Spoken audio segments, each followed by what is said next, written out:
What-o, said a ting. How are you doing, you lot out there?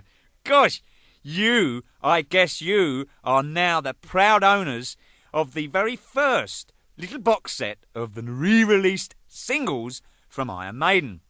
Well, I've got to say this. Welcome to Not a Lot of People Know That Part 1. Because I'm about to tell you a few stories now and in the next 9 releases of this here box sets over the next period of the next 10 weeks. Now, look here. First of all, my goodness, it's 10 years, almost to the day. My little chickadees out there. Oh, you've got your grubby little hands on Running Free, Burning Ambition. Oh, gosh, the very first single, Sanctuary and Drifter, and I've Got the Fire. The second single, gosh. The first one was released, as I said, almost 10 years to the very day on February the 8th, 1980. God, dear. Here, I'll tell you something, right? You know Harry Harris, right? He had a band called Gypsy's Kiss. He's disgusting, isn't he? You know what that rhymes with, don't you? Well, if you don't, I'm not going to tell you anyway, so there. He had this song called Burning Ambition, which I suppose was a real sort of drive for Harry then, because he was, full of ambition to get his music out and play it to people, and he had this song, and he was in this band, Gypsy's Kiss. Well, they were, because they couldn't handle this song. And they turned around and said, Harry, all these chord changes and time changes as he's famous for. I should know, come on, give us a break.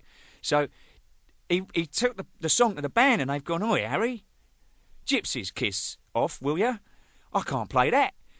And he said, oi, I've had enough of this, and I'm going to go and find some people that can. So, kiss you and all. So anyway, that's what he did. Not kiss them. No, he did the other thing, what it rhymes with. Off. Oh, I'll say he pissed off. So there you go. Whatever. Now, he went out and he formed a band, and Burning Ambition was actually recorded late in 1979, and originally featured the original drummer, in fact, I think there was one guy before him, but Doug Sampson was on drums in those days. Dave double-tracked on guitars. I mean, he double-tracked and all. He doesn't have to, though, does he? You know what I'm saying? Well, okay, Running Free as well was also the first artwork from Riggsy. Now, I tell people I'm actually from another planet, because I'm a bit off the wall. Well, I'll tell you, this boy owns the other planet. My goodness. No, God bless him, he's a diamond guy. I love him. What an artist. He first brought Eddie into the first sleeve on the Running Free single. And Eddie, if you remember rightly, was standing in the shadows. You never really saw him. But, oh, my goodness, he brought him out, didn't he? On the first album, all in his glory and splendour, Eddie comes out and goes, yeah, I'm here. So watch out, folks. Well, there, what can you say about it? Running Free, it's a song the band still to this day play. It's one of the truly great Iron Maiden songs. I mean, not only just because it was the first single, but what a crack. Now then, well, we've gone through that, and Burning Ambition, as we talked about. On the other side, we've got Sanctuary, on the other single, rather, we've got Sanctuary, Drifter Live, and I've Got the Fire, old Montrose song. Well, this was the first top 30 entry, actually. It made number 29. And, the boys were really happy. It was released 23rd of May 1980. God, dearie me, there's a couple within a few months of one another. You lucky boys and girls. Well, as I said, you got one every week for 10 weeks coming out here. Oh well. This was recorded, by the way, the live Drifter, and I've Got the Fire, was recorded at the Marquee in April 1980. And that was a good year. I got a good drop of wine at home made in 1980. Yeah, it's still got half a bottle left. It's really good. I've Got the Fire. It's an old Montrose song, as I said, and Steve liked this, so he recorded it live. And it used to be the set opener for the band in those days. But on the back of that, they kind of got into the deal of like not recording sort of Iron Maiden songs on the B. This was one of the beginnings of when B-sides were other people's songs that the band decided to play.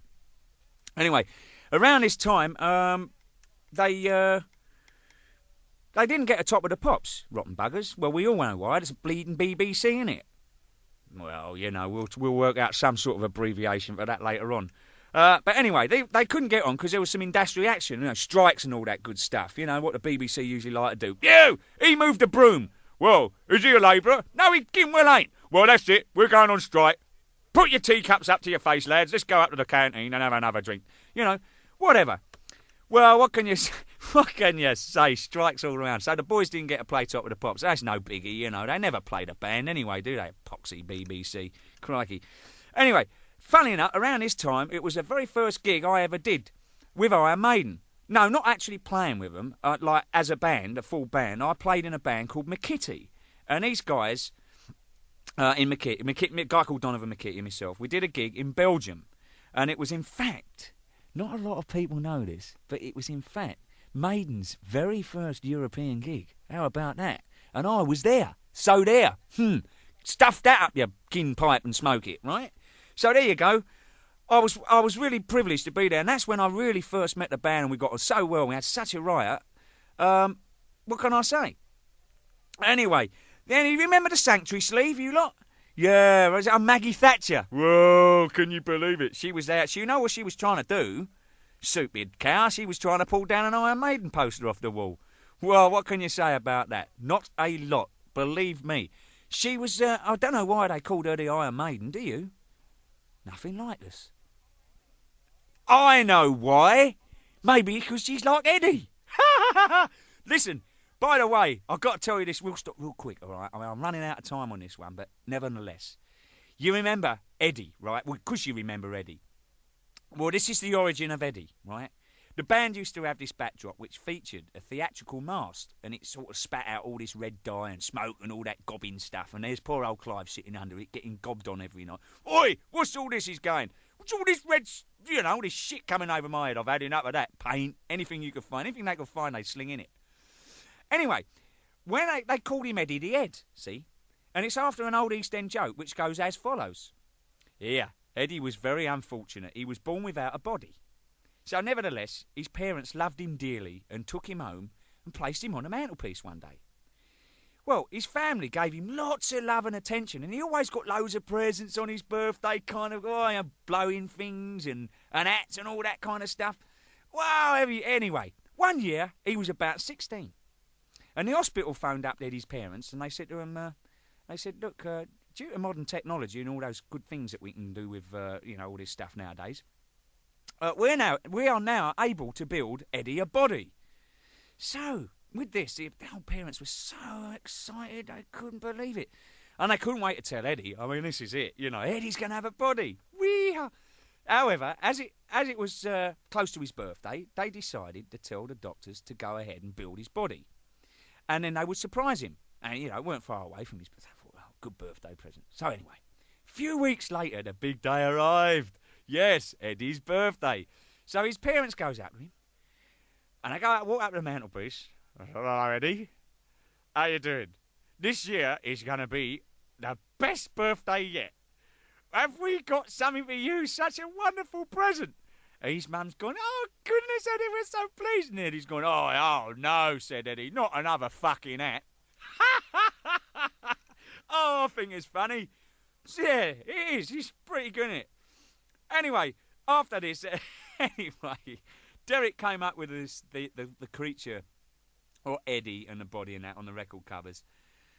And the name was just carried over, and the rest is history, isn't it?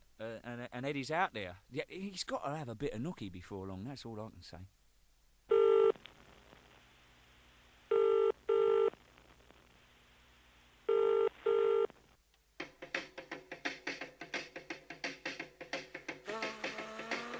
Righto, Nicko here, Rebecca and the Bubbly. Or should I say, we ain't. Now look, if you want to leave your name and your number, and then again if you don't want to leave your name and your number, it's up to you. Please do so after the proverbial